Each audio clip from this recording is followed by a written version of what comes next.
Ethiopia's effort in the agricultural sector is really amazing. And in fact, I can say it's inspirational, the achievements that Ethiopia has recorded in the past 5 years, especially in the wheat sector. We at the African Development Bank, of course, have been supporting Ethiopia over the past 10 years, mostly in infrastructure, in energy, in roads.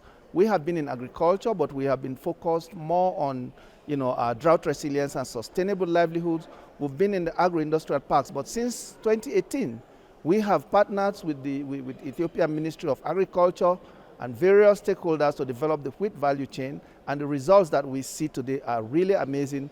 In fact, they are really inspirational.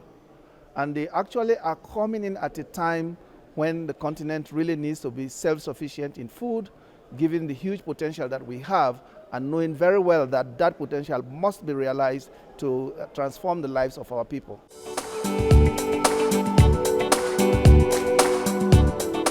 The results that we have recorded lately in wheat production are really, are very impressive in Ethiopia. I mean, in 2018, the African Development Bank actually partnered with Ethiopia, the Ministry of Agriculture, various stakeholders, international research institutions like the CGIAR, but also National Agricultural Research Institute and National Agricultural Extension Systems to roll out what we call the TAT, the Technologies for African Agricultural Transformation, which is actually a process that looks at well-vetted, valuable technologies that are well adapted to agroecologies and help countries to roll them out and scale them up. In the case of Ethiopia, we started with wheat. What we did is, the problem of wheat in Ethiopia and other African countries has been the heat. So we engaged with research institutions to produce what we call heat-tolerant varieties.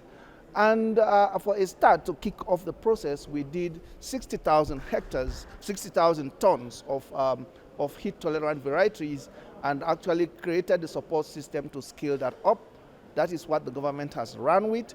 They started with some 5,000 hectares in 2018. In 2020, they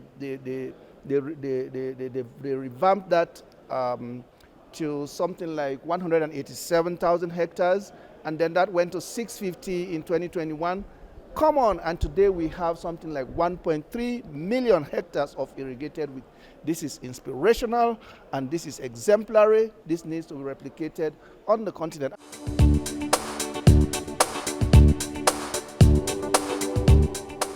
Actually can be self-sufficient and be independent of those. So that is why the African Development Bank in January took 54 heads of state to Dakar in Senegal.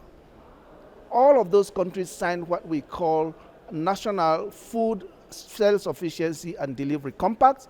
And for Ethiopia, we identified 3 value chains. As you would expect, wheat was number 1. We also have oilseeds and poultry. And this year, we are putting in a significant amount of money to scale that up.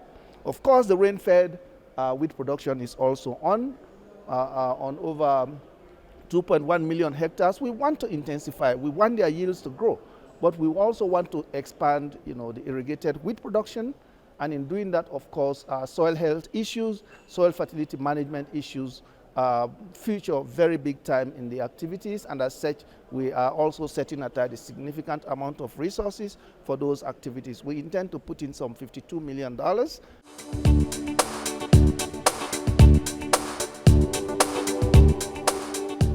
Agriculture has to be brought at the fore. It requires leadership. It requires leadership at the top. I think a couple of things that Ethiopia did. Firstly, there is the visionary leadership, which supports this process at the top. But secondly, there is what I would call policy consistency.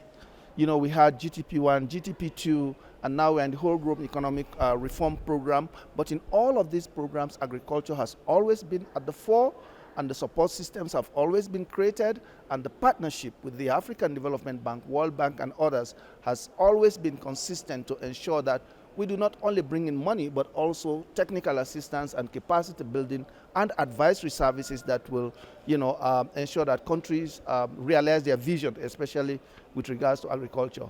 I think there is a potential for every country to do this. Some countries are already visiting Ethiopia, studying their system, and I am very confident that this is something that can be replicated continent-wide.